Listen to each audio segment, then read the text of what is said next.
A lot of you guys have been talking to me about the Vindertech Pulsar recently, which is interesting because it's one of those classic old weapons that everybody loves. It was one of those original 3-burst weapons that, uniquely enough, doesn't actually let you go full auto. So if you didn't know this, most of the 3-burst weapons in this game allow you to just hold your left click and shoot forever. The Gamatron does this. I think the Razor Blade does this. I don't use a lot of 3-burst weapons, but I know that this one doesn't, so you're gonna have to click a lot. But my point is, it's one of those classic Vindertech weapons, one of the original weapons in the game, and it was, well, pretty good for its time. It's one of those classic energy weapons, as I mentioned, and unfortunately, power creep is one of those things where lots and lots of new weapons, especially event weapons, sort of overtook it over time. But with those pesky 12.0 changes that I keep referencing in so many videos, this was one of those weapons that got impacted by a ton. It got over a 30% damage increase and is now a very capable weapon. Now, the DPS on the sheet is never actually a true indication of anything, really. Like, seeing as the perks come in later, it's not a real number, but when the perks are identical to different weapons, you can compare pretty well. And I like to use the Siegebreaker just because it's a nice base game weapon that, you know, pairs well against a lot of other weapons, and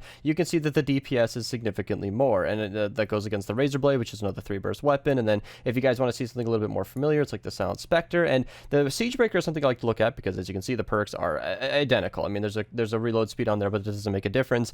The DPS on this is actually pretty interesting. So it is a 3-burst weapon, so the actual damage per second isn't really relevant because you're not spraying and praying, but I found this to be a very comfortable weapon. Now, this was just my experience running around in 140 zone with this loadout right here, and I found it to be very, very good. It was one-bursting almost every single enemy, crits or not. It was eliminating mist monsters really, really well. They almost never had a sliver of HP, and that's why I say it's very comfortable, because when you're using a 3-burst weapon, you want it to end on that third bullet. If you have to expend an entire extra burst, which is a decent amount of time, seeing as that's your entire damage output, if you're spending one burst on a sliver of HP of a mist monster, then you're not really moving on to another enemy, and I found this weapon to almost never really require that, and it was really, really nice to use. Now, the one that I was using did have a mag size perk, and that's kind of the only gripe I have here. Super big thanks to Eternal for dropping me a copy of this. You guys have heard his name before. He's very, very nice in getting me a lot of these different weapons to show you guys. I do have my own copy, and I might be leveling it up after this video because this weapon performed really, really well. I think I'd prefer it with a reload perk, but it does have a base 18 mag size, so that 31 looks nice on paper, but, you know, that downtime is pretty significant. So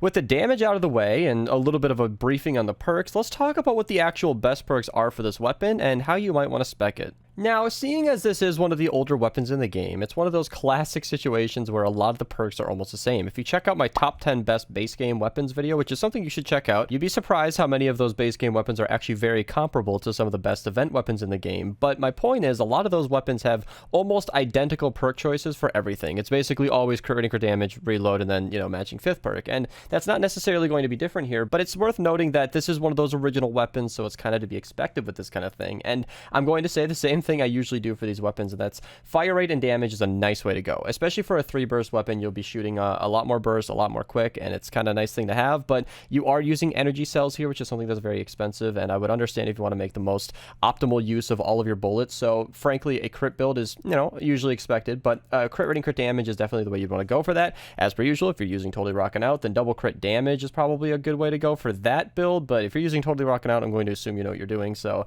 moving on from that, crit rating, crit damage is what I recommend. I found that to be okay, because like I said, it was one bursting pretty much every enemy, no problem, crits or no, and the bigger enemies, you definitely want those crits to get that extra 9% damage over like a double damage build, for example. And as I mentioned, I prefer reload. You might want to go mag size if you want, you know, a higher mag size, but if you're okay with that reload speed of 2.7, which is a decent amount of downtime, you can go for a damage perk here. And if you're one of those people who's leveling this up to your level, you know, it's like a 58, it's an 82, it's not maxed out or anything, and you're finding in your zones and your power level and your configuration that enemies aren't quite dying in one burst, you could absolutely go an extra damage perk here, at least for a little while, until you can eventually go back to reload once your damage catches up. It's just something to consider. And then, of course, as per usual, you want to match this 5th perk, but as per not usual, I do want to recommend not going with the matching 6th perk, in that if you have a copy that's headshot explosions, or, you know, 5 headshots that are increases range weapon damage, that's not bad. This weapon doesn't really need that damage to afflicted or slowed and snared bonus, because that's really good for like the SMGs or the really high fire rate fully auto weapons that are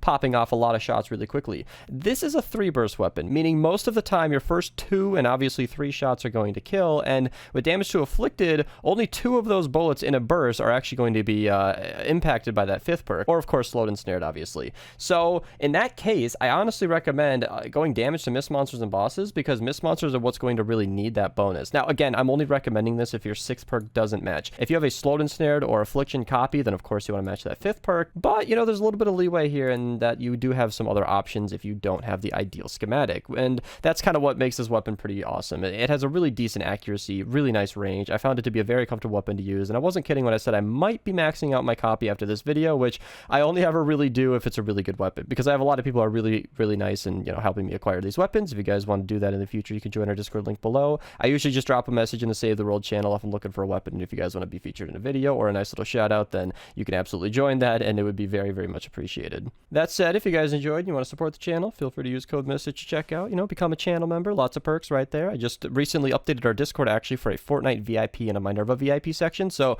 our Save the World channels are very active on Minerva as of recording this, and there is a channel dedicated to just the members and the patrons of my channel. So if you want a quieter section with people who are, you know, supporters of my channel, then you can absolutely message in there, and you might have a little bit better of a time getting help on certain missions. Thank you guys so much for watching. I hope you guys enjoyed, and have a nice day.